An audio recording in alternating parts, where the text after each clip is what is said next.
Hello and welcome to the Feck It Fun, Fabulous and Free Eating Disorder Recovery podcast.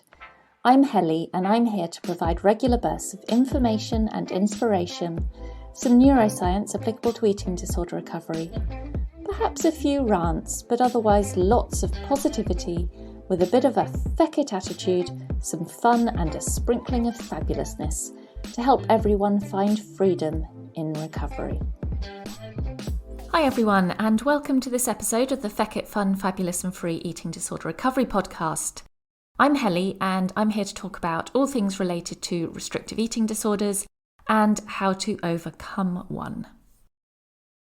So in the last episode, I announced that I have just written and about to publish a book about the fact that I now understand restrictive eating disorders to be a very powerful brain-based addiction to the state of energy deficit. So if you haven't listened to that episode, then hop back over to it and have a listen before you return to this one so that this one then makes a bit more sense, hopefully. In this episode then, I'm going to introduce you to the concept of what addiction to energy deficit is in a bit more detail, looking at what is energy deficit, what is an addiction to it, and how it presents. So that's kind of what we're going to dig into in this episode, and hopefully then it will answer a few of any questions that you might have about what the heck Helly is talking about. Let's talk about energy deficit then. For most people, most of the population, being in a state of energy deficit is very unpleasant. They will get hungry, irritable, shaky, and probably quite depressed. But people with restrictive eating disorders, on the other hand, seem to get a calming, almost an anxiolytic effect from it. It seems to help their anxiety, help their stress levels.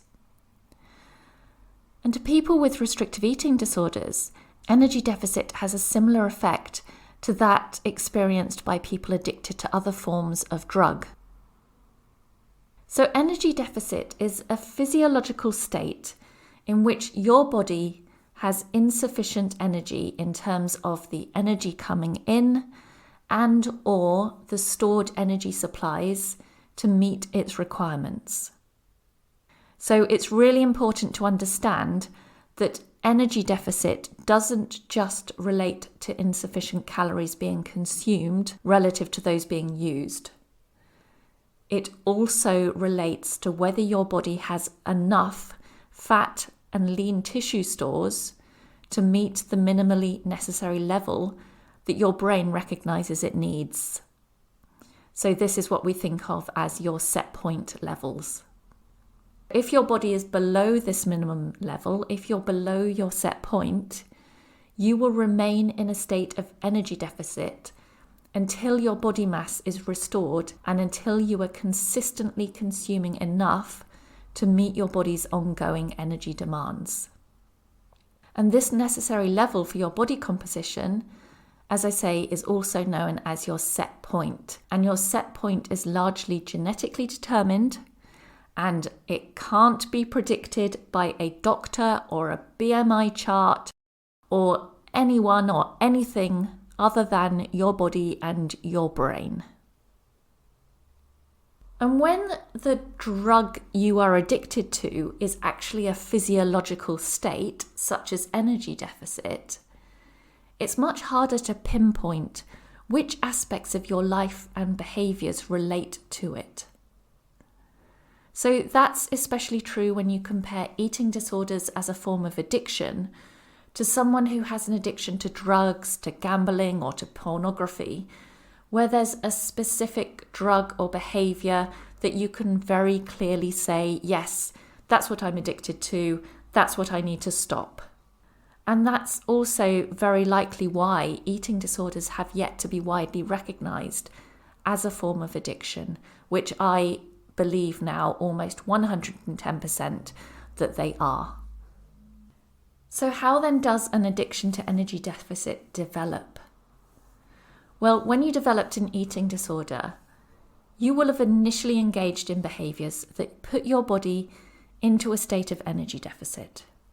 And your brain will have received a high reward response from that physiological state, which might have been reinforced by praise from those around you for some of the weight you might have lost at that point in time. And that reward response that your brain gave you will have generated high feelings of pleasure, almost euphoria possibly. And that in itself drove an urge to repeat the behaviours that created that feeling in the first instance. And then any behaviours that you engaged in to create a deeper energy deficit were rewarded in the same way by your brain, using a chemical that I'm sure you've all heard of called dopamine, which then reinforced those behaviours and gave them a highly addictive quality in and of themselves. So in that way, over a very short space of time, those behaviours will have become compulsive and very hard to stop, even as over time, your reward response that you got from those behaviours actually reduced. And when you have a restrictive eating disorder, there are two categories of behaviours that can become addictive or compulsive in and of themselves. So the first category are behaviours that directly lead to energy deficit and maintain or even deepen it. So these are instantly rewarding because they're related to the instant pursuit of the energy deficit state, and the energy deficit state is ultimately the drug fix that your brain is seeking to pursue. And the second category of behaviours are those that arise as a result of your being in a semi-starved or energy deficit state. So these are the starvation behaviours that arise because you're in that state of starvation, and they then in themselves can become deeply ingrained, hard to break habits that entwine in the same brain networks, driving the first category of behaviours. So I'm going to go through some of the most common addictive and compulsive behaviours seen in someone with a restrictive eating disorder, just to make this hopefully a bit clearer for you. I know it might sound a bit weird, a bit complicated at the moment. Now, it's also important to remember that everybody experiences a different, what I like to think of as a different cocktail of behaviours that make up the eating disorder in their case. So your cocktail of behaviours that you experience and that you have this addictive pull towards will be very different to somebody else with a restrictive eating disorder who might have a different cocktail. But each eating disorder is still very valid and very potent and very powerful. And the cocktail of behaviours that you have can also change over time because eating disorders evolve over time. But the overarching addiction is to the state of energy deficit. And so the reward comes from any behaviours that create that internal state. So first of all then we can think about the behaviours that directly create energy deficit. So these behaviours are instantly rewarding to your brain because they are helping to deepen your state of energy deficit, they're helping to maintain your state of energy deficit, they're helping give your brain that fix that it really powerfully wants. So these behaviours include things like food restriction in any form. So that might be restricting amounts of foods that you eat, it might be restricting macros, micros, avoiding certain food types, or only making what you perceive to be healthy choices. It's exercise and movement, including lower level movement, such as constantly standing, fidgeting, doing housework or keeping busy, and as well as, of course, the more formal types of exercise or the more high impact types of exercise that people engage in. It's purging through vomiting, it's using laxatives or diet pills, it's weighing and measuring foods as a way to restrict, it's calorie or other macro counting, again, which you do as a way to restrict, to reassure yourself that you're not eating too much, in inverted commas. Or it's using apps or Fitbit type devices to track your food intake or track your movement or your heart rate or your weight or anything else, all these things become addictive and powerfully compulsive. There's also things like chewing and spitting, which becomes very compulsive for some people. It's feeling addicted to the sensation of an empty stomach. And it's also compulsively weighing yourself or body checking. And then there's those behaviours that arise as a result of being in a state of starvation. So when you're in a state of starvation, your brain becomes very food obsessed because your brain is saying, I want to eat, I need to eat. And it just drives you into behaviours that are constantly seeking food.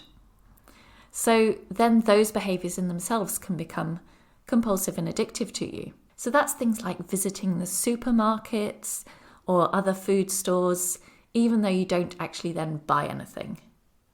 It's looking at recipes or obsessing over food in other ways, such as scrolling through food porn images on social media. Again, that becomes very compulsive for some people. Of course, as I've spoken about before, you get a scarcity mindset when you have a restrictive eating disorder, and that then creates strong compulsions to restrict on money spending, to restrict on the ways that you use resources in other ways in your life. And those also become quite compelling to keep engaging in. And it's things like hoarding or collecting items that might be food related or otherwise. Now, the one thing I haven't spoken about on these lists is binge eating. Because binge eating in someone with a restrictive eating disorder, yes, it can have addictive properties. We're not denying that. But I wouldn't consider binge eating in the same category of addictive behaviours that underlie the restrictive eating disorder. And we'll talk about binge eating, or what we call hyperphagia, which is extreme hunger type eating, in future episodes. So, I don't consider that binge eating is something that you need to address in terms of deliberately abstaining from it in order to overcome the restrictive eating disorder. That's something that will address itself when you address all the other behaviours. But as I say, we'll talk about that in future episodes. This episode was really just to help clarify what energy deficit is, what an addiction to energy deficit can look like, and what behaviours and compulsions it can lead to. So I'm hoping that's made a bit more sense for you. And more episodes are going to be out imminently, talking a lot more about the book.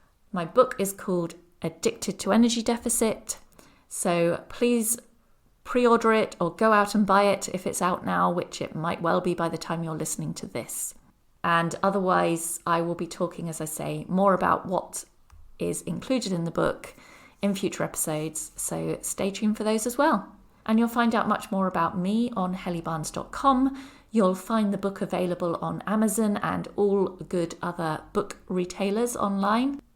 Other than that, I will speak to you all again very, very soon. So go eat, go rest, and most of all, get out of that state of energy deficit that your brain is so addicted to right now. Because you can. I know you can. Thank you for listening to the Feck It Fun, Fabulous and Free Eating Disorder Recovery podcast. Don't forget, eating disorder recovery doesn't have to be boring and doesn't have to be serious. Now go and grab yourself some food and have a fabulous rest of the day.